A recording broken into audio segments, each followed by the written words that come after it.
Yo, what's good, man? It's your boy DT3, man, and I'm big at you with another video, man. New media, notification gang.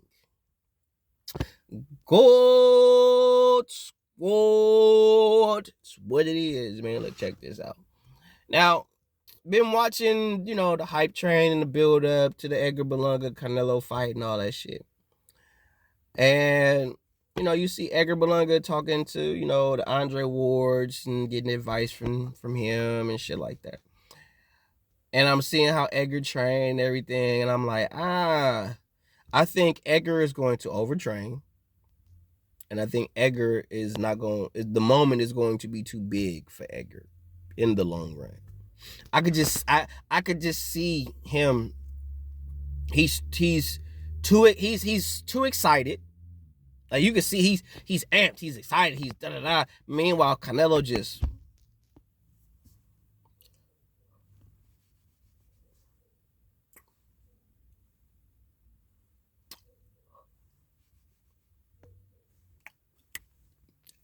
like ain't tripping, ain't no sweat off his back, ain't worried about nothing, ain't no music playing, nothing. Nothing at the goddamn office for that nigga. But Edgar is like, man, I'm gonna do that, blah, blah, blah, blah. I don't want nobody tell me he just trying to sell the fight. I ain't said nigga ain't trying to sell the fight. I'm looking at it on a deeper perspective.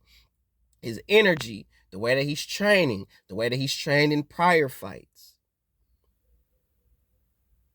That's something that I've learned about combat sports and watching fighters, put in all this energy for these fights, and then next thing you know, they leave the fight in the gym because this is their first time having this type of experience, so they want to be in, I guess, the best phenomenal shape they could possibly be in, when in actuality, you should always be like that. As long as you're in the combat sports, you should always be like that. It is war every time you step in that squared circle. It is always funk season. You should always be in the tip top, most phenomenal, best shape you could be in. Period. You kept saying, Edgar, that it's all about IQ, IQ, IQ. I believe you'll be in shape, but if it's all about IQ, I think you should be working on certain things that you don't appear to be working on. Because seeing you spar a little bit, I'm like, I don't know, dog. I don't know. Edgar, if you don't hurt Canelo early, if you do not hurt Canelo early, it's going to be a long night for you, buddy. You will have to hurt him early and often to make a fight of this. Period. If you give up too many early rounds, good luck, bro. You are not going to win this fight on points, Edgar. Okay? It's not going to happen. Kiss my ass, nigga. If you think you going to have to put this nigga to sleep. For real. Or put him on his ass repetitively. But you're not going to win this fight on points, bro. That's how I knew Jermell was there for the check. That nigga didn't give a fuck about nothing. He was there for the check. Whole time this nigga was calling out Canelo. Whole motherfucking time. Whole time nigga was just there for the check. Like, everybody sit there talking about this shit. Like, look at what he did. Technically, Jermell was a better fighter at the time than he was when he first called the nigga out. And he still fought the nigga like trash. He fought Castano better than him. But I think what he realized is, if Castano could catch me with some shit and Canelo catch me with that same shit, it's not going to be the same. But say that to say this, bro.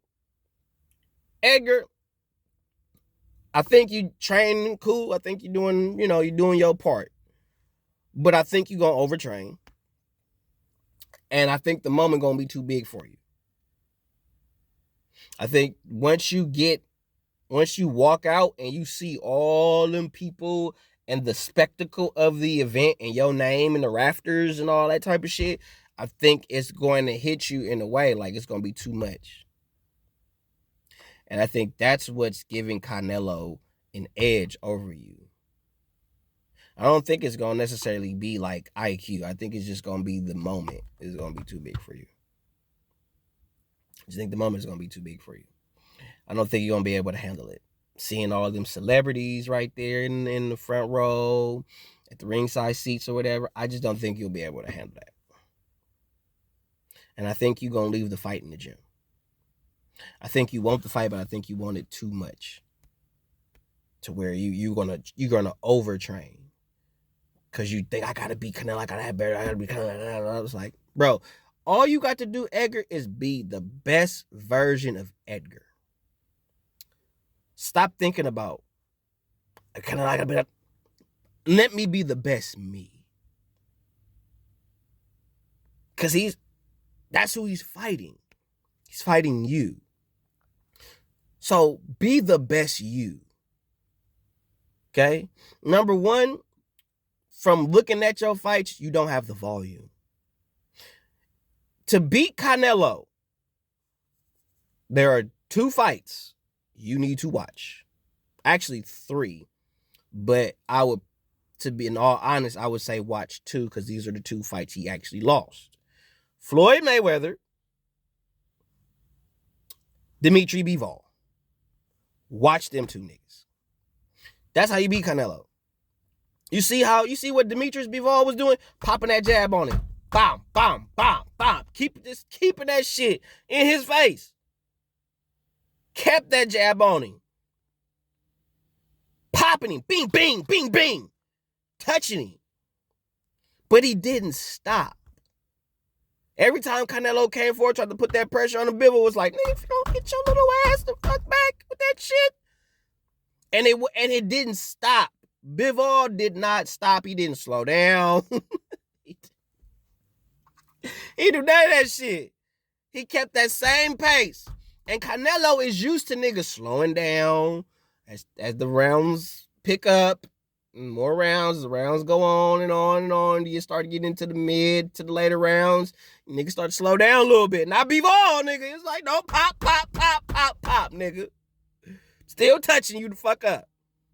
Nigga, round 12, I'm still touching you the fuck up, Canelo.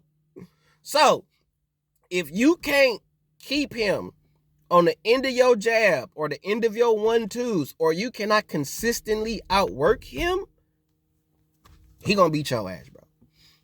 I already know Canelo gonna come forward. That's what he gonna do. He gonna come forward the whole time. He not finna box you. He gonna want to get you out of there. He not finna box you, try to be cute and shit like he did in the first Triple G fight. He ain't finna do that. He finna walk your little ass, your young ass the fuck down, and he gonna start trying to take it to you. That's what he gonna try to do. He gonna try to get you to do some dumb shit, do some young dumb shit, and he gonna counter you, put you on your goddamn ass. But Edgar, I honestly think this event is just gonna be too big for you. It's too big for you, bro. I'm just looking at how you've been training and looking at like it's like you got the eye to like you want the fight. I give it to you, Edgar. You want the fight. You want the smoke. Okay, we niggas gave you smoke for Canelo picking you. I did. Everybody did. Whatever. But I see it in you. It's in you to you not showing up for the check. You showing up to win. You ain't on no Jamel Charlo shit. I respect your gangster, cuz. But you're not beating Saul, bro.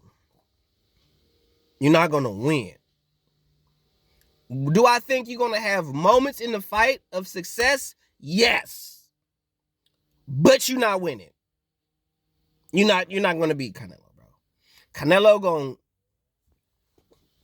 boom, boom. He going to put you on your ass at least once. That's going to put the nigga up like 12 points and shit. Okay? Unless you are going to put Canelo on his ass repetitively, or you're going to consistently keep punches and bunches in his face throughout the duration of the fight, and that's not your style. Your style is like the prototypical Latin style. Wing and ding, come forward. It's basically going to be 2 rams, button heads. Who going to give in first? I don't see it being Canelo, bro. I don't see that shit, bro. Okay? So, good luck to you. I'm praying for you. Wishing you the best. Really am. But you ain't fucking with Canelo, bro. Unless come fight night, you gonna show me some shit I ain't seen. I didn't expect. But I don't see you fucking with Saul, bro. I don't see you fucking with Cinnamon, bro. I don't see you fucking with that nigga right now. You know what I'm saying? So I think you'll make a good fight of it, but if you ain't gonna consistently keep punches and punches in that nigga face to back him up, and you ain't gonna put him on his ass,